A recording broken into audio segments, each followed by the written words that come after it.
नागपुर महानगर पालिका चुनाव को लेकर प्रभागों की रचना पर विवाद तेज हो गया है। 38 प्रभागों की संरचना पर अब तक 115 आपत्तियां दर्ज की गई है। इन आपत्तियों में केवल कांग्रेस ही नहीं बल्कि भाजपा के पूर्व पदाधिकारी और नगर सेवक भी शामिल है। कुछ ने सीमांकन की त्रुटियों पर सवाल उठाया है तो कुछ ने विधानसभा क्षेत्र की सीमाओं की अनदेखी का आरोप लगाया है। इन सभी आपत्तियों पर आज मनपा आयुक्त डॉक्टर अभिजीत चौधरी की उपस्थित सुनवाई हो रही है। सुनवाई के लिए नगर विकास विभाग ने महाराष्ट्र मेट्रो रेल के एमडी श्रवण हर्डीकर को प्राधिकृत अधिकारी नियुक्त किया है। सुनवाई पूरी होने के बाद ही अंतिम प्रभाग रचना तय होगी। माझे 3 आक्षेप होते प्रभाग 2 मंडल।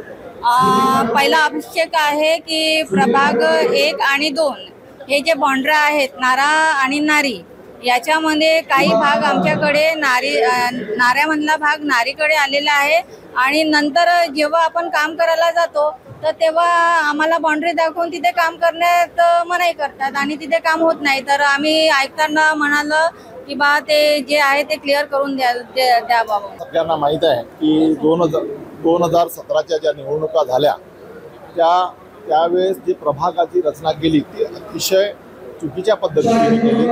परंतु ह्यावेळेस आता 8 वर्षाच्या नंतर जेव्हा इलेक्शन होत आहे तर त्यावेळेस प्रशासनाने ज्या केलेल्या चुका आहेत त्या दुरुस्त केल्या नाही। समजा उदाहरणार्थ प्रभाग 23 आहे। प्रभाग 23 मध्ये जी लोकसंख्या आहे ती लोकसंख्या बरोबर आहे, नॅचरल बाउंड्रीज बरोबर आहे, परंतु यांनी विशिष्ट पक्षाला फायदा पोहोचावा, फायदा व्हावा, विशिष्ट समाजाचे लोक अलीकडे यावे, कुठल्या विशिष्ट समाजाचे लोक दुसरीकडे जावे, त्याचा फायदा यांना व्हावा, अशा दृष्टिकोनातून नॅचरल बाउंड्रीज जे आहेत त्या नॅचरल बाउंड्रीजचा कुठेही म्हणजे त्यांनी उल्लंघन केलं आणि एवढ्या सगळ्या मोठ्या चुका असल्याने 2 झोनमध्ये एक प्रभाग 2 झोनमध्ये वाटला गेला।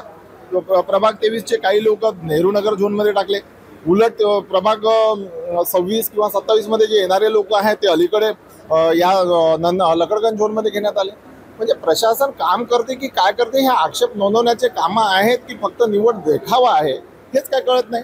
8 वर्षामध्ये जर लक्षात येत नाही तर प्रशासन करते काय?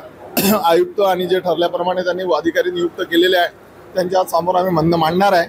त्यांनी जर म्हणणं ऐकून नाही घेतलं तर उलट आमच्याकडे हायकोर्टाचं हे आहे, न्यायालयात दाद मागू। नागपूर महानगरपालिकेच्या निवडणुकीचं पडघम सुरू झालेलं आहे। आपण बघताय की महानगरपालिकेच्या रचना झाल्यानंतर त्यावर काही प्रमाणात आक्षेप नोंदविले गेलेले आहेत। बाजूला माझ्या प्रभाग क्रमांक 28च्या हद्दीच्या संदर्भात आक्षेप नोंदविलेला आहे।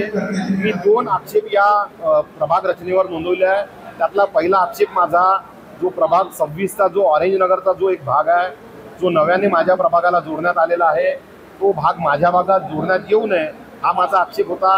कारण तो 2 विधानसभा क्षेत्राचा भाग आहे आणि तो पूर्व नागपूर विधानसभेचा भाग, पूर्व नागपूरचा भाग दक्षिण नागपूरच्या भागात जोडलेला आहे।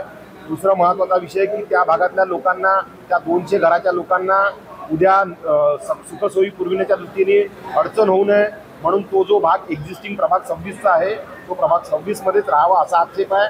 दुसरा आक्षेप माझा जो ग्रामीण मधला जो भाग आहे तो महानगरपालिकेत जोडलेला आहे। डॉक्टर विनोद भिसे यांचा दवाखाना आणि पांडे कॉम्प्लेक्स म्हणून एक जो भाग आहे जो ग्रामीणचा भाग महानगरपालिकेच्या हद्दीत जोडलेला आहे। नियमानुसार महानगरपालिकेच्या हद्दीत ग्रामीणचा भाग जोडता येत नाही तरी पण तो भाग जोडण्यात आलेला आहे। हे दोनही आक्षेप मी प्रशासनासमोर मांडलेले आहे। निश्चितच सुनावणी दरम्यान मी माझी योग्य बाजू मांडून प्रशासनाला त्या दोन्ही बाजू पटवून देईल आणि ते दोनही आक्षेप मंजूर करून घेईल।